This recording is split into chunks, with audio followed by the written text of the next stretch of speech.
అందరికీ నమస్కారం అండి. నా పేరు సత్యనారాయణ, నేను హైదరాబాద్లో ఉంటాను. నాకు సుబ్బారావు అని మా స్నేహితుడు వెస్టేజ్ని పరిచయం చేశాడు.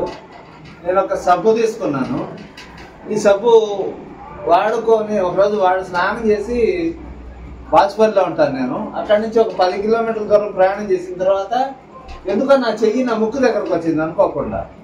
అది మంచి పరిమళం వచ్చింది. వా అనుకున్నా నేను. తర్వాత అట్లా వాడుకుంటున్నా. ఆ తర్వాత ఈ సబ్బుని నేను వదిలిపెట్టలేదు.